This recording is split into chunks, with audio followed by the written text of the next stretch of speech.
Welcome back to the deep dive. Today, we are plunging headfirst into a book that's really less about dusty theory and much more about you know, the nuts and bolts of how we connect with each other. Yeah, it's a real classic. It really is. It's been guiding people for decades, and we're going to try and pull it apart a bit, find those golden nuggets inside. That's right. We're diving deep into excerpts from Dale Carnegie's, well, his enduring work, How to Win Friends and Influence People. Think of it as maybe a masterclass, not just self-help, but really applied human psychology, practical communication. Right, like a guide for navigating all the complexities of interaction. Exactly, whether that's for personal growth, maybe career advancement, or honestly just making daily life smoother, a bit more enjoyable. And the core idea here is pretty straightforward, isn't it? It's about Definitely. understanding the people around you to unlock maybe greater potential in yourself and in your relationships. Our mission today in this deep dive is really to act as your guides through this source material. We're going to extract the most impactful lessons, look for those, surprising insights that still resonate today, Yeah. and explore the core principles and those vivid anecdotes Carnegie uses to bring them all to life. Because this isn't abstract philosophy, like you said. The book is fundamentally built on this premise that success and happiness are deeply, deeply tied to how effectively we interact with others. Exactly. Carnegie's genius, I think, was taking observations of human behavior, historical examples, and then just boiling them down into actionable advice. Stuff you can actually use. Right. He wasn't just writing a book. He was, in a way, building a system, something derived from practical experience, not just theory. And the goal he states is, well, it's pretty ambitious, isn't it? He wants to help you achieve really tangible results. Yeah, things like getting out of mental ruts, making friends easily, increasing your popularity, your influence, Winning people over to your way of thinking. Handling complaints gracefully. and just making every human contact smoother, more pleasant. It's quite a list. It's presented as this clear pathway to a richer life. And not just, material success, but through more fulfilling connections. It really is. It's a book that truly believes in the, let's say, the practical power of human connection. It's fascinating how relevant it still feels, even though it was first published way back in the 1930s. It is. The sources mention it's been updated, but it keeps that direct, almost conversational style of Carnegie himself. Yeah. There's that interesting point, too, that Carnegie was constantly refining his methods in his courses. Right. He probably would have kept revising the book if he'd lived longer, reflecting changing times. Yet the fact that thousands, maybe millions, still rely on these principles today, reading the book, taking the courses, that speaks volumes, doesn't it? It absolutely does. The core message about understanding human nature, well, it seems pretty timeless. Okay, so let's unpack some of these foundational principles. Like- Where does Carnegie even start his analysis of, well, us, human nature? He goes right to the heart of it. What drives us, the fundamental idea is that everything we do, every single action, it springs from these really basic human desires. He even brings in Freud, who suggested everything we do is motivated by just two things, the sex urge and the desire to be great. Right, and then John Dewey framed it slightly differently, the deepest urge being the desire to be important. But it's William James's phrasing that Carnegie really seems to latch onto, isn't it? Yes, exactly. The deepest principle in human nature is the craving to be appreciated. He calls it that gnawing and unfaltering human hunger, suggesting it's a key thing that separates humans from animals. And this powerful desire, this need for importance or appreciation, it just pops up throughout history in all sorts of ways. You see it in historical figures wanting recognition. Like George Washington wanting a title like His Mightiness. Exactly. Or Columbus pleading for grand titles like Admiral of the Ocean and Viceroy of India. Catherine the Great insisting on letters addressed to Her Imperial Majesty. It sounds almost, well, comical now looking back, but it really reveals this deep-seated need, doesn't it? It does, and the sources mention a rather stark thought from some authorities who believe people might even retreat into insanity just to find that feeling of importance that maybe they were denied in the real world. That's quite a heavy idea. It is. The example given is a patient whose marriage was, well, a tragedy lacking love, gratification, children, social prestige. And she apparently found importance only in the, quote, dreamland of insanity. Wow. That's a sobering illustration, isn't it, of just how crucial that feeling of worth and importance is to, well, the human psyche. It really highlights the intensity of this hunger. Absolutely. So if that's the fundamental drive, this deep desire for importance, what's the one all-important law of human conduct that Carnegie pulls from it? It's actually quite simple to state, but incredibly difficult to consistently follow. It's Yes. always make the other person feel important. Always. If you truly obey this law, Carnegie argues, you avoid trouble, you gain friends, you gain happiness. But if you break it, well, you're just courting endless trouble. And it's not new, right? The sources point out this isn't some modern self-help idea. Not at all. The ancient Persian prophet Zoroaster apparently taught something very similar centuries and centuries ago. It's ancient wisdom. Fascinating. Okay, so we understand the foundation, this deep desire for importance, for appreciation.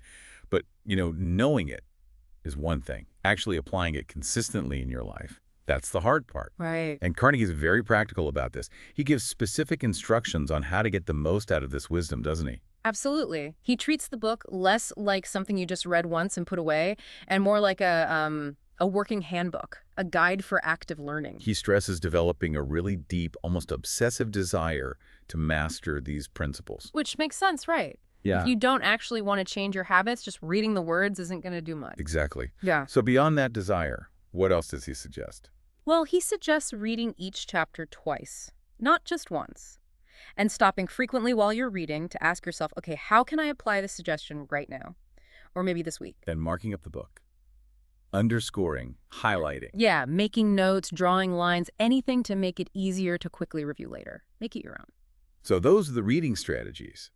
But the application strategies seem even more hands-on. They are. He recommends reviewing the book every month, not just once a year, every month, and using the principles at every single opportunity. Think of the book as a handbook you're actively consulting in your daily life. Really using it. Yes, use it. And he suggests making a game of it, which sounds like something he probably did in his courses. Like, offer a friend a small amount of money, a dime, $1, every time they catch you violating one of the principles. It makes it fun. A bit of a challenge. Exactly. Make it social. And importantly, check your progress weekly. See how you're doing.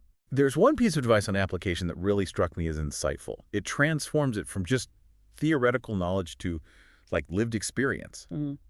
Carnegie strongly encourages you to record your successes when you apply these principles. Yes, this is key. He wants you to be specific. Write down names, dates, the precise results. Why? Because seeing that concrete evidence of how these principles actually work for you. How they changed an interaction or an outcome. Right.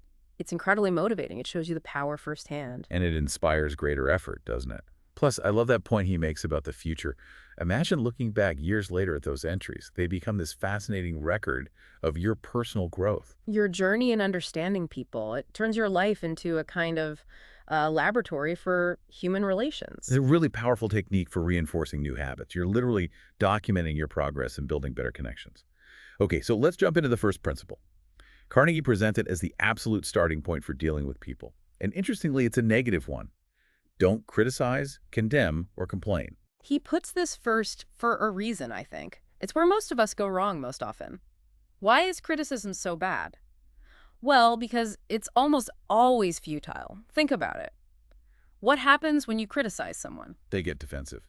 Immediately. Right. They put up walls. They start trying to justify themselves. It never really lands the way you intend. It's like throwing boomerang. It just comes right back at you, often with resentment attached. And we see this play out in history. The sources give such vivid examples, like Theodore Roosevelt blaming Taft for a political defeat. Right. But Taft, apparently with tears in his eyes, honestly felt he couldn't have acted any differently. The point isn't who was right or wrong about the strategy. No, the point is the criticism didn't persuade Taft at all. Exactly. It just made him dig in his heels, justify his own position. And Abraham Lincoln, one of history's most celebrated figures for his empathy, apparently learned this lesson the hardest way possible early in his life. Yeah, before he developed that famous empathy, he was known to attack opponents in the newspapers, sometimes pretty viciously. He once wrote this anonymous letter just ridiculing a politician named James Shields. Which led to a near duel. It's described as the most lurid personal incident in Lincoln's life. Can you imagine? Abraham Lincoln preparing to fight a duel over a harsh, critical letter he wrote. That near-death experience taught him, as he apparently said, an invaluable lesson. From that point on, he almost never criticized anybody for anything. He learned that harsh words could have severe, unintended consequences. And he carried that lesson right into the White House during the Civil War. The sources talk about his immense frustration with his generals. Especially after Gettysburg. Right, when General Meade failed to pursue Lee's retreating army, Lincoln was incredibly disappointed. He thought Meade had missed this huge opportunity, maybe even to end the war right then. He was so frustrated, he actually sat down and wrote a letter to Meade. A powerful, critical letter just laying out his disappointment, basically saying Lee's escape was a major, major misfortune. But, and this is the key, he never sent it. Right. Why? Because he realized sending it would accomplish nothing positive. Meade would just justify himself, maybe condemn Lincoln in return. It would stir up hard feelings, maybe impair Meade's effectiveness as a general. Might even force him to resign. Lincoln's bitter experience taught him that sharp criticisms, well, they almost invariably end in futility. He chose silence, even in immense frustration, over a damaging confrontation. And it's not just for presidents, is it? That anecdote in the sources about the father, that's really moving. He realized he was constantly finding fault, scolding his son about little things, how he dressed, how he cleaned his shoes, how he ate breakfast. Yeah, he felt this deep remorse. He realized he was letting habit turn him into a critic, measuring his young son by his own adult standards. And completely missing the good and fine and true in the boy's character because he was so focused on the negatives. That's so relatable, isn't it? It highlights how easy it is to fall into that trap of criticism, especially with the people closest to us. We think we're helping, maybe toughening them up, but often we're just causing pain and resentment. So the negative effects are clear. Criticism wounds pride, hurts that sense of importance, that core need, we talked about it, rouses resentment. And it rarely motivates positive change. Instead, it typically triggers self-justification and, counterattacks. Okay, so if we absolutely must avoid criticizing, condemning, complaining, what's the alternative? How do you get people to do things or change or cooperate? This leads us straight to the second principle, doesn't it? It does. Give honest and sincere appreciation. This is the flip side of the coin. Exactly. You can coerce people. Threats, force. They work in the short term, sometimes. But, as Carnegie points out, those methods have sharply undesirable repercussions. Yeah, breed resentment, fear, resistance. Right. The only way to get someone to willingly do something, to want to do it, is by giving them what they want. And as we've established, what people want most fundamentally is appreciation, feeling valued. Okay, but hold on. Isn't this just flattery? Is Carnegie just saying we should tell people what they want to hear, butter them up? That's a great question, and no, absolutely not. He's very, very clear about the distinction. Flattery is shallow, it's selfish, it's insincere. It's just saying things to get something you want. And discerning people see right through it. They do, and they resent it. Now, the sources do note that some people are so starved for appreciation they might swallow anything, but that doesn't make flattery effective in the long run, or with most people. So what is true appreciation then? How is it different? True appreciation is, in Carnegie's words, being hearty in your approbation and lavish in your praise. But crucially, it comes from sincerity. It requires you to honestly take the time to figure out the other person's good points and acknowledge them genuinely. It comes from looking outwards, not just thinking about yourself and what you want. Precisely. The sources give Charles Schwab, the steel magnate, as a prime example, earned over $1 million a year back when that was an almost unimaginable sum. And his secret wasn't just his technical knowledge of steel. No, it was his ability to deal with people, his method, in his own words. I am hearty in my approbation and lavish in my praise. He actively looked for things to praise. He was liberal with it. And he steadfastly avoided criticism. He understood the power of making people feel valued. Florin Ziegfeld, the famous Broadway producer, he used this too, right? Yeah. He glorified the American girl in his follies. Yeah, and it wasn't just about paying them well. He made them feel beautiful, important, through genuine gallantry, consideration, sending telegrams to his stars, roses to the chorus girls. He explicitly worked to nourish their self-esteem. That speaks to that universal need again, that quote from the actor Alfred Lund. There is nothing I need so much as nourishment for my self-esteem. It's powerful, isn't it? We feed our bodies, but we often neglect to nourish this essential part of ourselves and others. Kind words, sincere appreciation, they're like food for the soul. They can sing in their memories for years, as the source beautifully puts it. That Paul Harvey story in the sources is a wonderful illustration, almost like a little experiment in appreciation. A woman was assigned to do something nice for someone and specifically not tell anyone about it. And she found this intense power and fulfillment in this secret act of consideration, visiting her mother-in-law, helping with laundry, just being present and helpful without seeking any recognition.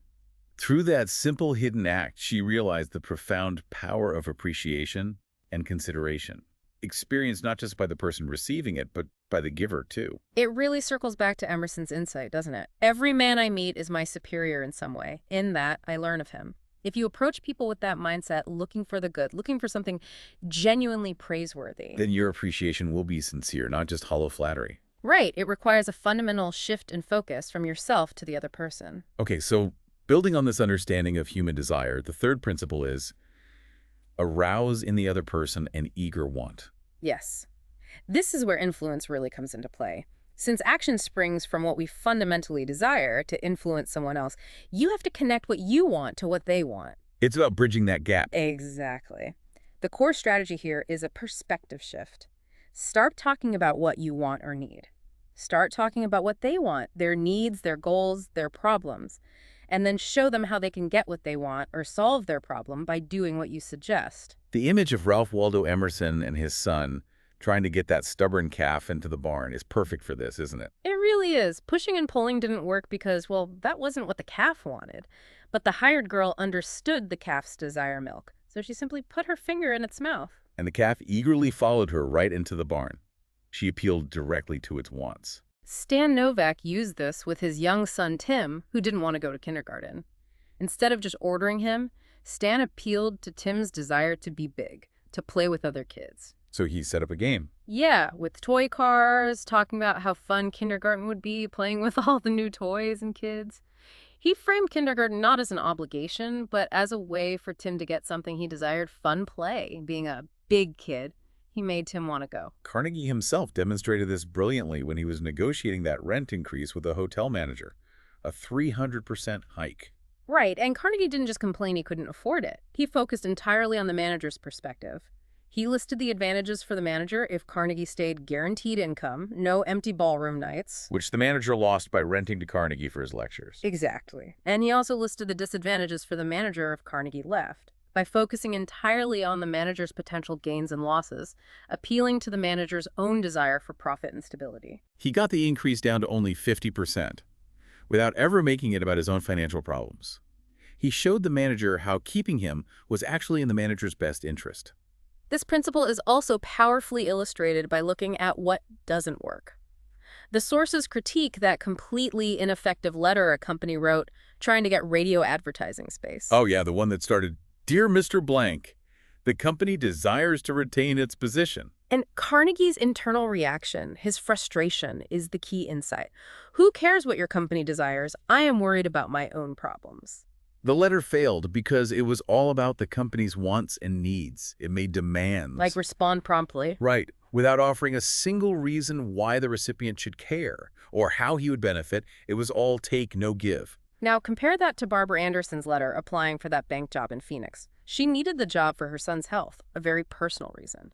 But she didn't lead with that. No, instead, she focused entirely on what a rapidly growing bank like yours would want. She highlighted how her 10 years of bank experience would be of interest to them, how her skills fit their organizational needs. And the result? An incredibly high interview rate.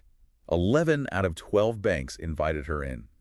She got what she wanted by framing her qualifications entirely in terms of what they wanted and needed. It's why so many salespeople struggle, isn't it? They only think about their desire to sell something. But buyers only care about what they want or need. That quote from the unnamed great business leader is so relevant. People who can put themselves in the place of other people need never worry about what the future has in store for them. The takeaway is crystal clear. You have to honestly, genuinely try to see things from the other person's point of view.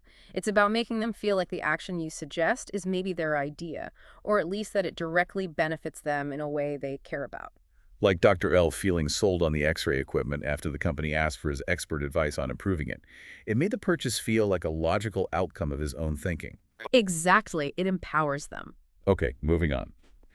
Principle 4 is deceptively simple, but it feels foundational to all genuine human connection. Become genuinely interested in other people. Carnegie starts this one with our really charming analogy about dogs, doesn't he? He does. They don't work for a living, yet they make a living purely by giving love and showing genuine, unadulterated affection. They're just purely excitedly happy to see you. No ulterior motive. It's that kind of pure, unselfish interest he's talking about. And he argues this genuine interest has immense power. You can capture the attention, time, cooperation of even the busiest, most sought-after people simply by being truly, genuinely interested in them. Howard Thurston, the famous stage magician, apparently knew this secret well. His success wasn't just his magic skill. Hundreds knew as much magic. He was his mastery of showmanship and, crucially, his genuine interest in people. Right. He made an effort to greet every single person backstage by name, even the stagehands, calling out ooh to them. He remembered the names of White House servants, even the kitchen maid who made the cornbread. That's real dedication. It shows it's not just about flattering the important people. It's about showing that same respect and interest to everyone you encounter. Edward M. Sykes Jr., that salesman, kept a valuable customer precisely because of this. He always took the time to talk to the soda clerk and the sales clerk before seeing the owner. So when the owner was busy one day, Sykes offered to wait, and the owner, remembering Sykes's consistent interest in his staff, specifically made time for him.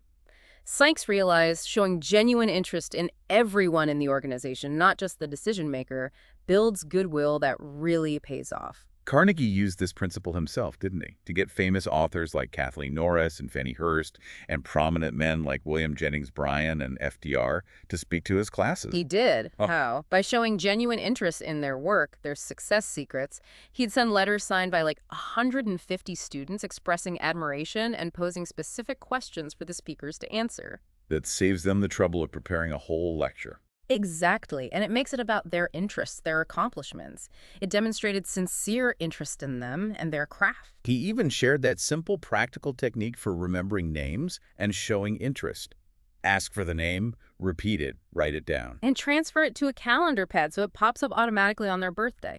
Remembering someone's birthday makes them feel incredibly important and remembered. It's a small thing with a big impact. That letter from Madeline Rosedale in the bank newsletter is a great example from the employee side, praising the staff's consistent courtesy, politeness, helpfulness. It shows how genuine interest shown by employees builds deep customer loyalty. It works both ways. And Frank Betker, the failing insurance salesman who turned things around. He started succeeding only after he consciously began showing genuine interest in his clients remembering birthdays, their kids' names. It wasn't just about the policy, it was about the person. The story of Mr. Walters and the bank president with the stamp-collecting son is another perfect illustration. Right. Walters won over this tough, sought-after president, not by talking business, but by remembering the president's son collected stamps and bringing him some stamps from the bank's foreign department. He was ushered in with enthusiasm because he appealed to the father's deep interest in his son. So it all boils down to this. Being genuinely interested is a two-way street. Both people benefit. But the key word is genuinely. It has to be sincere. As Publius Syrus put it over 2,000 years ago, we are interested in others when they are interested in us. It's a fundamental quid pro quo of human attention and connection. Principle 5 is incredibly simple. Maybe the most universally accessible.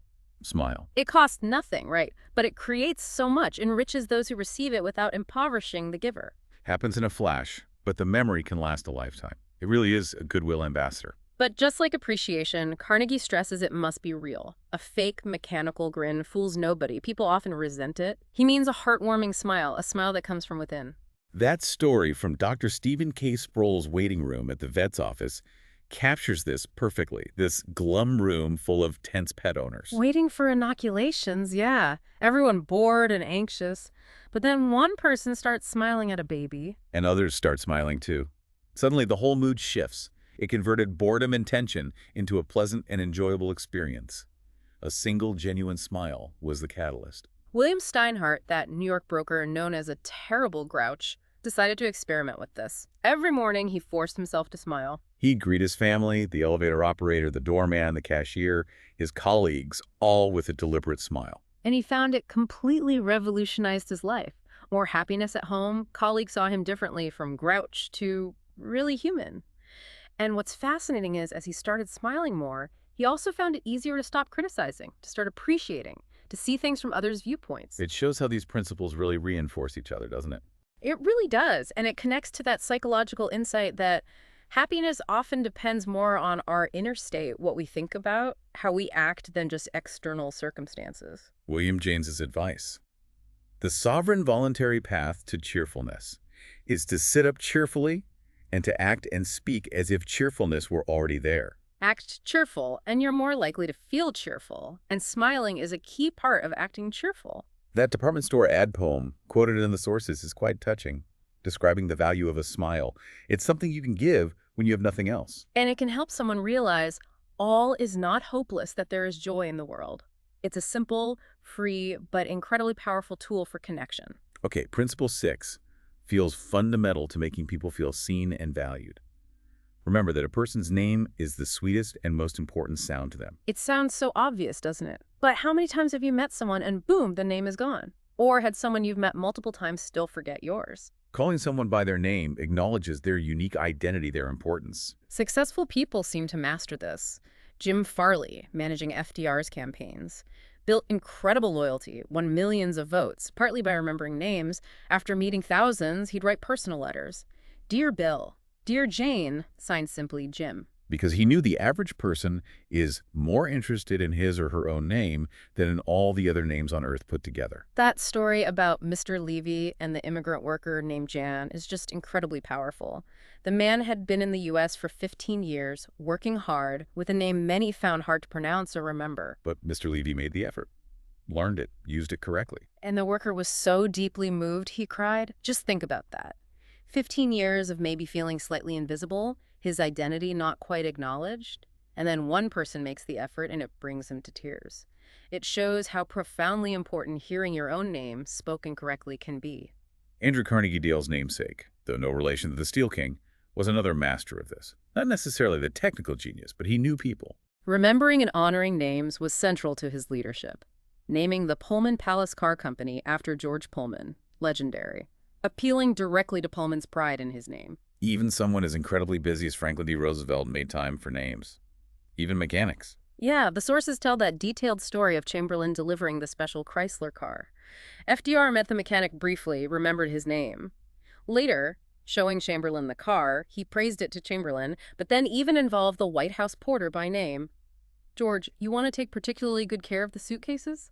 It showed he saw and valued everyone involved, no matter their role. It's why they say in politics, to recall a voter's name is statesmanship, to forget it is oblivion.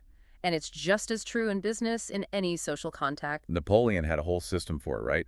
Writing the name down, concentrating, tearing it up. Getting both visual and auditory impressions, yes, it takes effort. But as Emerson said, good manners are made up of petty sacrifices. Remembering a name is a small sacrifice with a potentially huge payoff in goodwill. Yet, despite being one of the most obvious and most important ways of gaining goodwill, it's a principle so many of us consistently fail at. We're often just too preoccupied with ourselves to make the effort. Which leads nicely into Principle 7, which is fundamental to being seen as a good conversationalist and building rapport. Be a good listener. Encourage others to talk about themselves. Carnegie quotes Dr. Nicholas Murray Butler of Columbia University, saying, "People who talk only of themselves think only of themselves," and that such people are hopelessly uneducated no matter how much formal knowledge they have. That's pretty harsh. It is, but it drives home the point, doesn't it? The practical advice here is straightforward. Ask questions the other person will enjoy answering. Encourage them to talk about themselves, their experiences, their accomplishments. Remember, they are, maybe selfishly, but undeniably, 100 times more interested in themselves than they are in you, in your problems. Carnegie's own anecdote about the evening with the botanist is a perfect illustration. Carnegie knew next to nothing about botany. But he spent the entire evening just listening intently, asking questions, encouraging the botanist to talk passionately about his specialized field. Carnegie barely said a word about himself. Yet at the end of the evening, the botanist told others that Carnegie was a most interesting conversationalist. Right. Carnegie hadn't shared interesting stories about himself. He'd simply been an attentive listener who made the other person feel important by focusing entirely on their interests and allowing them to share their passion. That story of Mrs. Esposito and her son Robert is incredibly touching. It highlights the emotional impact of good listening. Her son told her he felt deeply loved because whenever I want to talk to you about something, you stop whatever you're doing and listen to me. Just stopping what you're doing, giving someone your full, undivided attention. It's a profound act of love and respect. It makes them feel important. And this principle is also a powerful tool for handling complaints, right? Diffusing difficult situations. Hmm. Carnegie calls it the safety valve. Yes. People who are upset often just need to talk themselves out. Let them vent. It's actually dangerous to interrupt them when they're in that state. The Detmer Woolen Company customer complaint story is a classic example. This incredibly irate customer refusing to pay, swearing he'd never do business with them again. And the manager did something totally counterintuitive. He just listened patiently for 3 full hours, saying almost nothing, just letting the customer unload. And by simply letting the customer fully unburden himself, the intense emotional tension just dissipated. Exactly. The customer calmed down, saw things more rationally, paid the bill, and even became a friend of the manager. He realized later he hadn't actually wanted advice or a solution right then. He just desperately needed a sympathetic listener.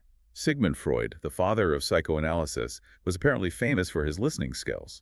Someone described his concentrated attention, saying Freud seemed to have no other thought in the world but the person he was listening to.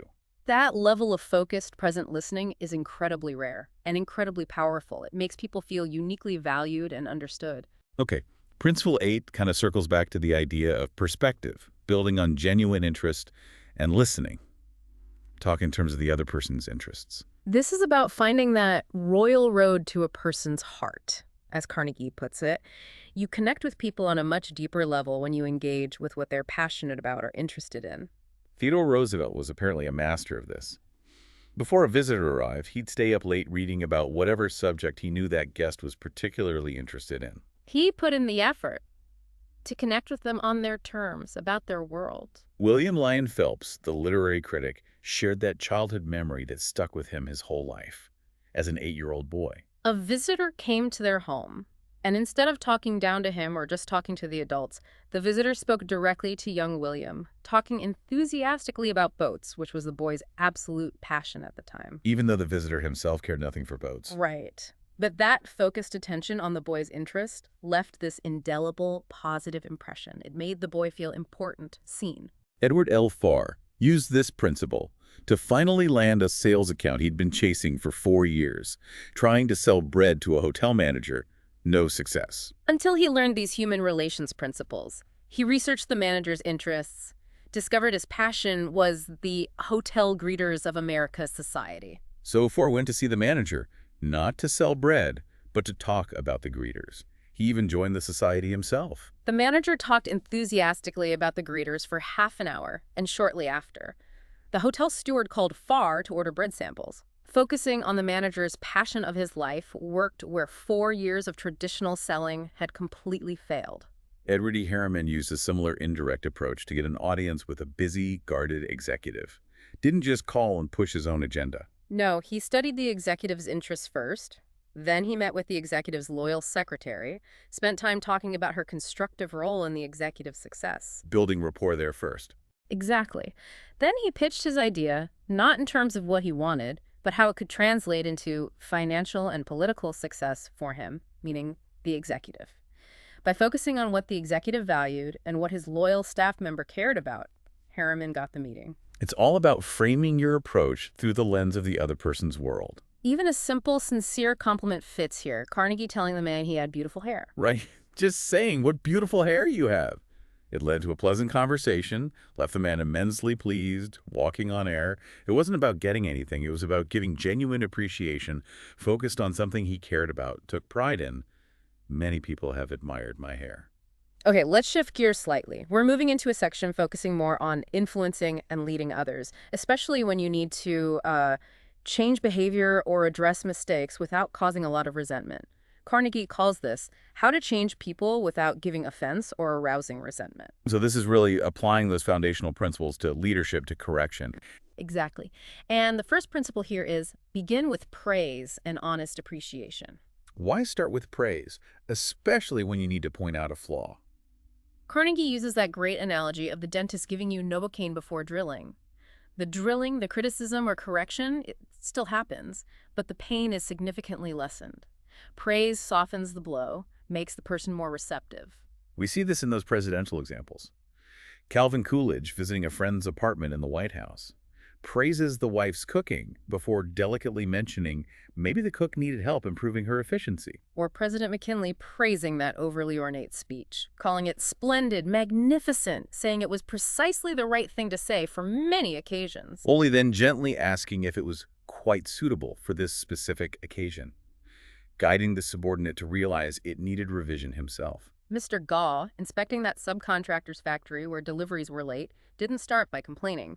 He began by genuinely complimenting their impressive fabrication system, some unusual machines the subcontractor had invented. After building that goodwill with praise, then he addressed the delivery problem. And Dorothy Wroblewski helping the teller trainee with balancing problems. She didn't criticize the errors first. She praised the trainee's excellent customer contact, her efficiency in transactions, after building confidence with sincere praise. Then she suggested they review the balancing procedure together. The trainee was receptive because her self-esteem had been nourished first. Starting with praise makes the necessary correction so much more palatable. Which leads to the next principle, a subtle but important one. Call attention to people's mistakes indirectly. This is a crucial nuance, isn't it? Because even if you start with praise, if you then use the word but, you can kind of negate the praise. Exactly. You did a good job, but you made these mistakes. That but just erases the good job in the listener's mind. It makes the praise feel insincere, like just a setup for the criticism. So Carnegie offers a simple, powerful fix. Change but to and. Right. Instead of, we're proud you raised your grades, but if you worked harder on algebra, try. We're really proud of the way you've raised your grades, and if you continue to apply this careful attention, your algebra results will also improve. It sounds like such subtle phrasing, but the psychological impact is huge. It really is. The second version sounds like encouragement for continuous improvement. It links the positive behavior, careful attention to the area needing work algebra. It doesn't present the algebra as a criticism following conditional praise. Lyman Abbott's wife used this indirect method beautifully with his poorly written sermon. Didn't say, that's terrible. No, she praised it as good for an encyclopedia, a bit of a left-handed compliment, indirect criticism right there, and then gently asked how it would sound read aloud. Which prompted Abbott himself to realize the problem. He saw it needed to be more conversational. She didn't tell him he was wrong. She guided him to see it himself, indirectly. Principle 3 here is really powerful because it taps into vulnerability. Talk about your own mistakes before criticizing the other person. This is incredibly disarming, isn't it? When you admit your own imperfections, your past struggles, it humbles you. It makes the other person much more receptive to hearing about their own areas for improvement. It shows you're not perfect either. And sometimes it can even inspire them to want to correct the fault themselves without you having to push too hard. When Dale Carnegie's niece, Josephine, was working as his secretary and making typing errors, he needed to address it. He didn't just point out her mistakes. No, he talked about his own past struggles with spelling. Admitted his dense ignorance back then, how difficult he found it to learn. By sharing his own history of struggling with similar issues, he made Josephine receptive to his correction about her typing. The von Bülow and Kaiser Wilhelm II story is a great cautionary tale about getting this wrong. Von Bülow criticized the Kaiser, implied he was foolish, before offering praise. Big mistake. It led to a massive blow-up. Von Bülow had to work hard to regain favor by backtracking and praising the Kaiser's intelligence. If he'd started with some self-deprecation about his own bluntness, maybe, and then praised the Kaiser's positives, it would likely have gone much differently. And that father helping his son avoid smoking. That's such a relatable example for many listeners. Instead of just lecturing, don't smoke, it's bad, the father shared his own personal history with smoking addiction. How hard it was to quit, how much he suffered trying to break the habit. By sharing his own mistake, the difficulty it caused him, he made the lesson resonate so much more deeply with his son, made him not want to start down that difficult path. Okay, principle 4, ask questions instead of giving direct orders. Simply put, nobody likes being bossed around. Direct orders often breed resentment, resistance. Whereas asking questions feels collaborative. It allows the other person to think for themselves, maybe come to the same conclusion you have, but it preserves their dignity. It encourages cooperation. And it stimulates creativity, too. A boss asking, what do you think of this approach? Or how could we maybe do this better? Versus just barking an order. it completely changes the dynamic. Carnegie gives that example of the auto shop manager with a difficult repair job. Instead of telling the mechanics exactly what to do, he gathered them and asked how they thought they could best handle it. Engaging them, leveraging their expertise. Exactly, and it led to a better solution. Asking questions guides people towards a desired action or solution without triggering that natural human resistance to being told what to do. Principle 5 is so important, especially in professional settings, but often overlooked. Let the other person save face.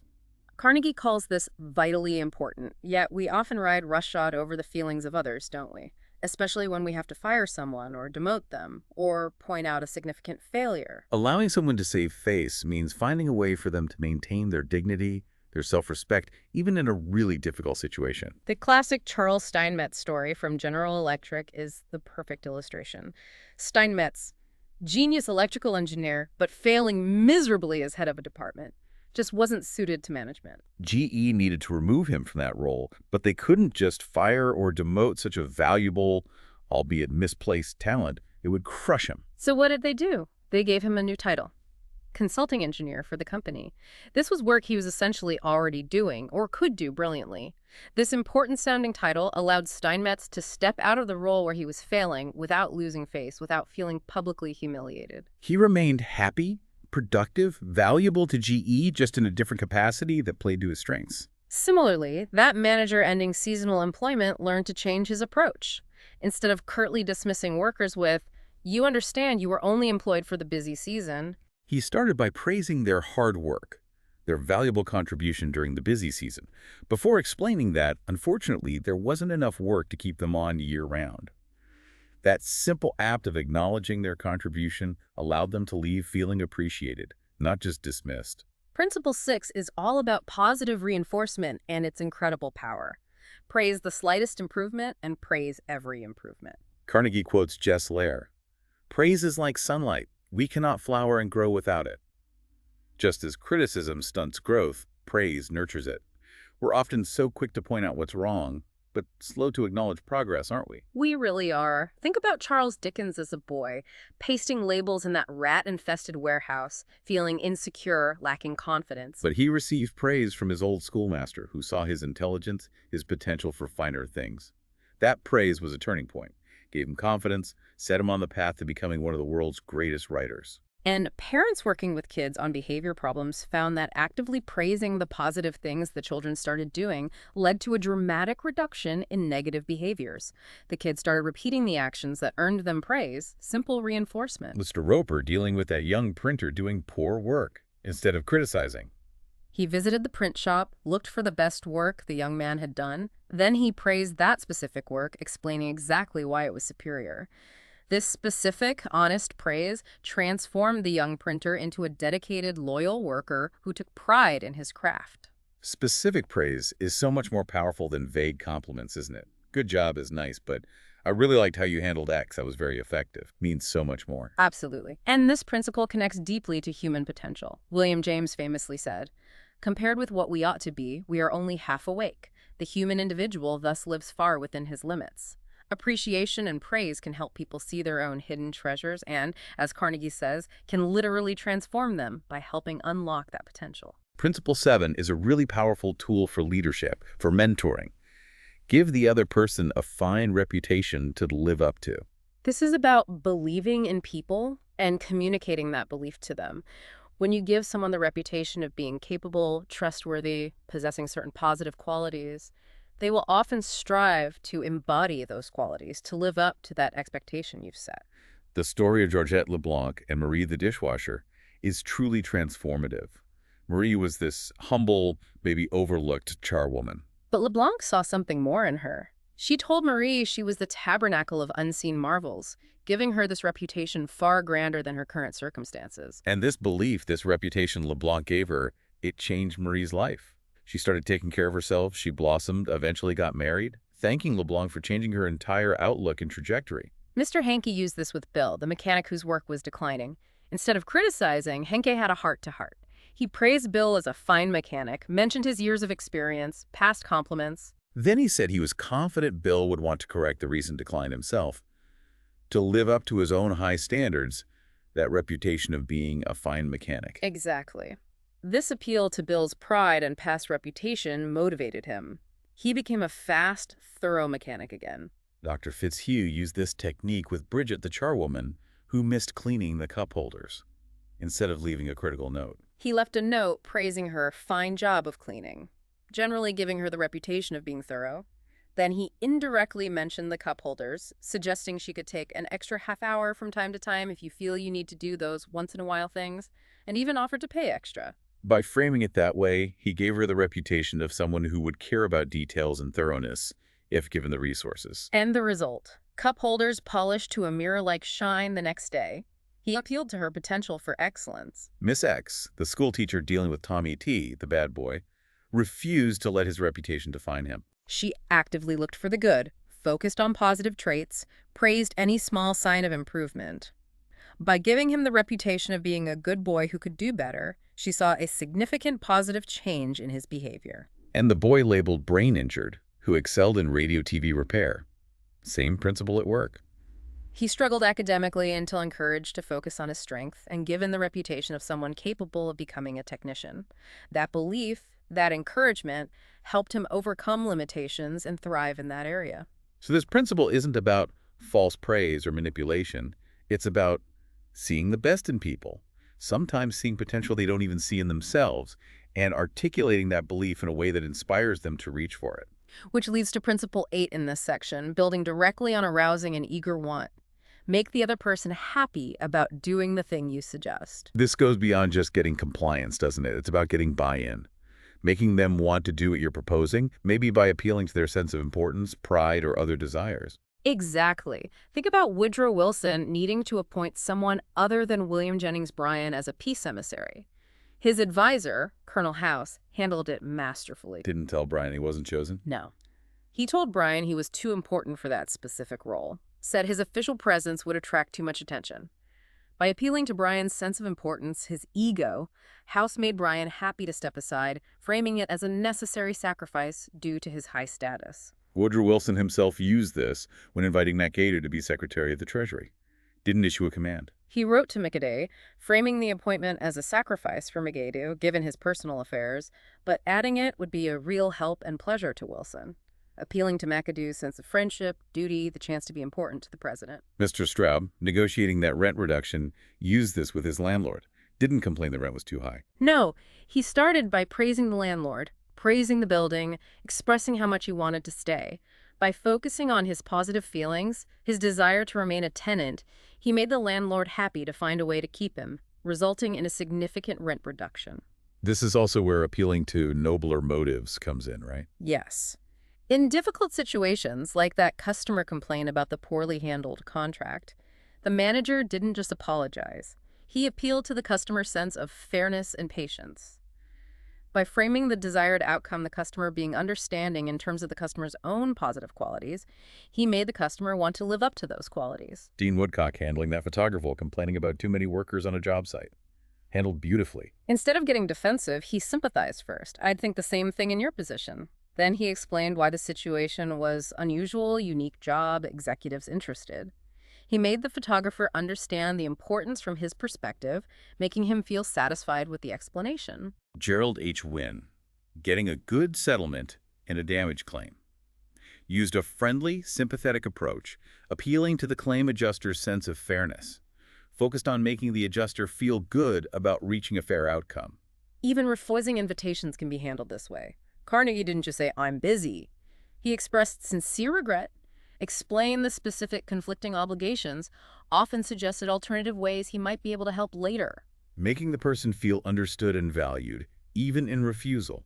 Leaving them feeling okay about the interaction, despite not getting what they initially wanted. And simple tasks can be reframed. Instead of clean the stockroom, maybe say, "John, if we tackle the stockroom now, we won't have to worry about it later, and when customers come in tomorrow, you'll have nice, clean shelves to show them the products." Linking the task directly to his benefit reduced future burden, better presentation for his customers, making him happier to do it. Okay, Principle 9. Get the other person saying yes, yes, immediately. This taps into some fundamental psychology, doesn't it? It really does. When someone says no, their entire organism, muscles, nerves, everything literally sets itself against agreeing. It's incredibly hard to reverse that initial negative stance. But getting them to say yes from the start, that moves their whole psychological process in the affirmative direction. It seems so simple, but it's often ignored. Carnegie suggests some people actually get a sense of importance by antagonizing others right away, getting a no, just to feel powerful. But if your goal is cooperation, that's totally counterproductive. James Eberson, the bank teller, used this technique perfectly with that prospective customer who balked at providing info to open an account. Instead of insisting or refusing service. He asked a series of questions the customer had to answer yes to. Do you believe the bank should keep your money safe? Yes. Is it wise to know who's withdrawing money? Yes. If you died, would you want your money to go to the right person? Yes. By getting that string of yes answers, all related to the customer's own best interest. Eberson guided the customer to see that the required information was necessary for him. By the time the customer agreed these were good reasons for him, he completely forgot his initial resistance and willingly provided everything. And the sales engineer selling motors. Same method with the customer complaining they were too hot. Didn't argue, just ask questions the customer had to answer yes to. Do you agree motors shouldn't run hotter than standards allow? Yes. Are NEMA standards correct? Yes.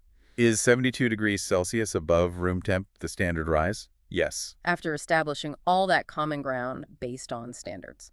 The engineers subtly introduced the fact that the room temperature was quite high, 75 degrees Celsius. This led the customer to do the math himself. 75 plus 72 equal 147 degrees C, and realized the motors weren't necessarily running hotter than standard relative to the environment. The customer came to the conclusion himself. Maybe even decided he just shouldn't touch the motors if the room was that hot. This technique is essentially Socrates' method, isn't it? Asking gentle questions that logically lead the other person to your desired conclusion, like that old Chinese proverb, he who treads softly goes far. Getting those initial yes answers is treading softly. Okay, principle 10 is about making your ideas stick. Dramatize your ideas. Simply stating a truth, no matter how important, isn't always enough, is it? Doesn't always grab attention or become memorable. You need to make it vivid, interesting, dramatic. Jim Yeaman's selling cash registers to that resistant grocer. Brilliant example. Didn't just list features or talk potential profit increases. No, he put 24 apples on the old cash register scale. Symbolizing the profit the grocer was literally throwing away by not having a modern machine with price lookups, leading to inaccurate pricing, lost revenue. He made the invisible loss visible, tangible, dramatized the cost of inaction. And Mrs. Wolf needing that appointment with the busy executive. Instead of a standard request letter that might get buried, she sent a form letter for him to fill out, spaces for date, time, and crucially the number of minutes he'd give her. It was so unusual, so eye-catching. It dramatized her request and highlighted his busy schedule and control over his time in a novel way.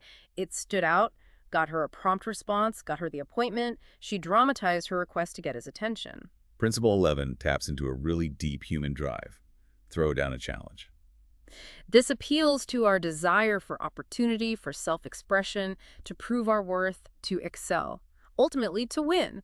A challenge isn't an order. It's an invitation to test yourself, compete, rise to an occasion. Charles Schwab famously used this to boost production in that steel mill. The manager had tried everything, pushing, coaxing, threatening. Nothing worked. So Schwab just asked the day shift how many heats they did. Then, without another word, took chalk and wrote a big 6 on the floor. When the night shift came in, saw the 6, asked what it meant. When they found out, they worked harder and left a big 7 on the floor. The next morning, the day shift saw the 7, and by noon, they'd earned a 10. Production soared. Schwab knew the way to get things done was to stimulate competition, not in a sordid, money-getting way, but in the desire to excel, to get ahead. This connects to research by people like Firestone or behavioral scientists like Herzberg, finding that money isn't always the main motivator. Often it's the game itself. The work itself, the opportunity to achieve, feel important by overcoming a challenge. When Al Smith needed a warden for the notorious Sing Sing prison. He didn't just offer the job to Louis E. Laws, he framed it as an immense challenge. He told Laws Sing Sing was a mess, it needed a strong Iron Man, a real leader. By appealing to Laws' desire to take on a difficult, high-profile task and prove himself. He made Laws want the job, want to tackle its immense difficulties. Challenges awaken the spirit, that desire to excel, to prove what you're capable of. It's a powerful motivator, used correctly. We've circled back to it so many times, but it really bears emphasizing as a core takeaway woven through all these principles. Try honestly to see things from the other person's point of view. The sources highlight this as so fundamental. If you get only one thing from the book, making this shift, developing an increased tendency to always think in terms of the other person's perspective, that alone could be one of the most valuable building blocks for your career, for your life. Dean Donham of Harvard Business School illustrated the importance of this preparation, didn't he? He did. Said he'd rather walk the sidewalk for 2 hours before an interview than go in without a clear idea of what he planned to say and what the other person, based on their interests and motives, was likely to answer. He didn't just prepare his own points. He prepared for the other person's perspective and likely reaction. It's not about mind games, it's about empathy and preparation. Stepping outside your own head, genuinely considering the other person's world, their needs, desires, concerns. So after all that, what does this really mean for you, the listener? We've covered a lot of ground today, pulling lessons from how to win friends and influence people. Yeah, moving from those foundational principles of understanding human nature to really practical strategies for interacting and influencing. We've seen that fundamental human desire for importance, for sincere appreciation, is absolutely key. We've contrasted the futility of criticism with the real power of genuine praise. We've explored how focusing on the other person's wants, their perspectives, being genuinely interested in them, remembering their name, listening intently, talking in terms of their interests. How vital all that is for building connection and influence. And we broke down those practical techniques for changing behavior or correcting mistakes without causing resentment. Right. Leading with praise, using indirect suggestions, admitting your own errors first, asking questions instead of giving orders, letting people save face. Praising every step of improvement, giving people a positive reputation to live up to, making them happy to do what you suggest, getting those initial yes responses. Dramatizing your ideas and using challenges to motivate. It's quite a toolkit. It really is, and it's essential to understand, as Carnegie presents it, these aren't just tricks for manipulation. No, they're principles grounded in respect, in understanding human nature, designed to foster genuine connection, cooperation, positive interactions. At its core, How to Win Friends and Influence People offers these timeless, actionable strategies for navigating the human landscape more effectively, leading to greater personal and professional success and, crucially, maybe greater happiness derived from better relationships. The enduring message really is one of empathy, respect, and putting in the effort to truly understand the person you're interacting with. It's a book that isn't meant to just sit on a shelf. No, it's meant to be worked with, applied daily. Exactly. So if this deep dive has sparked your interest, we highly encourage you to pick up the book yourself and dive even deeper. There are so many more stories, nuances, layers to explore. It's a resource you can definitely revisit again and again. And here's maybe a final thought to leave you with, building on everything we've discussed today. Mastering these principles isn't just about changing how others react to you. It's fundamentally about changing yourself. That's a great point. It's about developing new habits. Habits of listening, appreciating, seeing others' viewpoints, letting go of those counterproductive behaviors like criticism. It's maybe about finding greater fulfillment by focusing outward more. So consider this. How might consistently applying just one of these principles this week, maybe smiling genuinely at everyone you meet, making a conscious effort to remember and use names, or just stopping to truly listen and encourage someone to talk about themselves? How might that change your daily interactions and perhaps even your own outlook? It starts with one step, right? Thank you for joining us on this deep dive. We really hope these insights from the sources were valuable for you. Until next time.